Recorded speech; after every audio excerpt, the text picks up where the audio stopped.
사실 뭐 누수 이런 문제는 임차인이 관리를 못한다고 해서 되고 이런 문제가 아니잖아요. 그 집의 그냥 구조상의 하자로 발생이 되는 거기 때문에 그 소송까지 가는 의미가 없죠.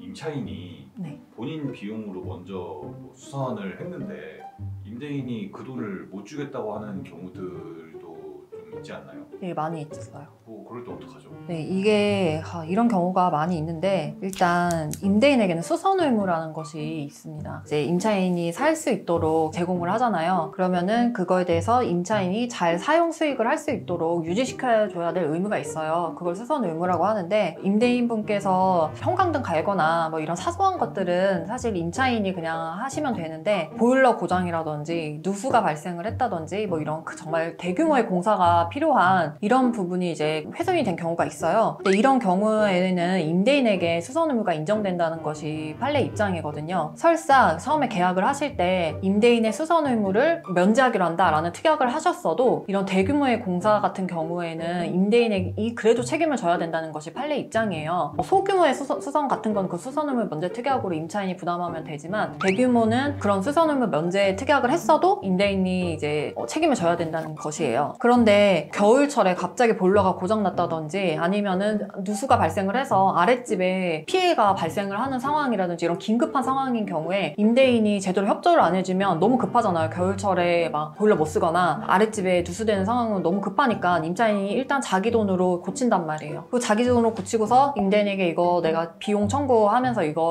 돈 달라 이렇게 해도 임대인이 못 주겠다고 하는 경우가 종종 있어요. 그 비용 중에 뭐 반반씩 부담하자 이렇게 얘기한다든지 임차인 입장에서 이제 화가 나는 거죠. 수선 의무가 임대인에게 있는데 왜 이런 식으로 나오냐. 그래서 싸움이 되는 경우가 있는데 이런 경우에는 일단은 만약에 월 차임이 있다면은 그 월 차임에서 그 자기가 썼던 수선 비용 있잖아요. 그거를 공제하고 지급을 하셔도 돼요.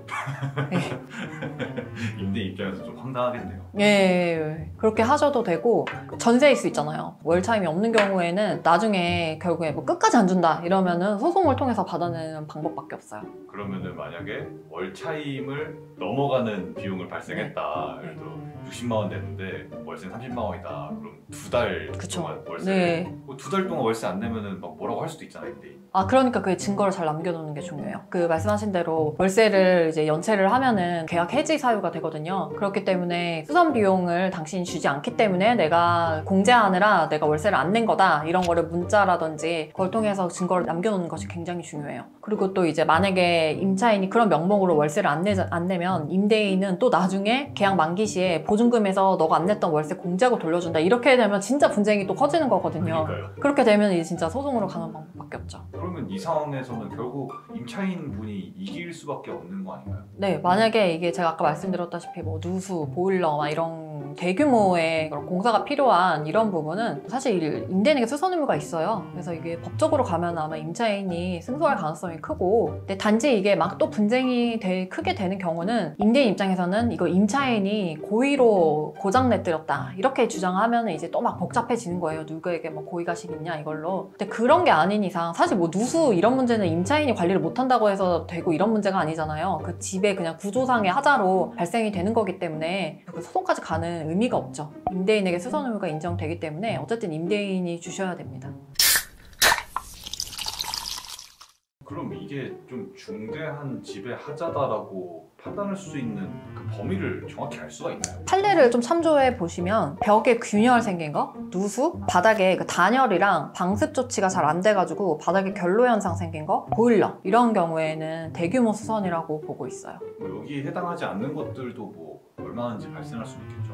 그렇죠. 많이 발생할 수 있죠. 대규모 수선은 그냥 열쇠에서 공제하고 주셔도 되고요. 그런 사소한 것들 있잖아요. 뭐 전구 갈거나 이런 것들은 그냥 임차인이 통상적으로 하시면 되거든요. 이런 부분까지는 뭐 받아내기는 어렵습니다. 임대인에게 수선 의무가 있는 부분들, 그 대규모 공사가 필요한 부분들 이런 부분들을 잘 숙지하셔서 분쟁을 사전에 예방하시는 것도 좋은 방법이겠습니다. 감사합니다.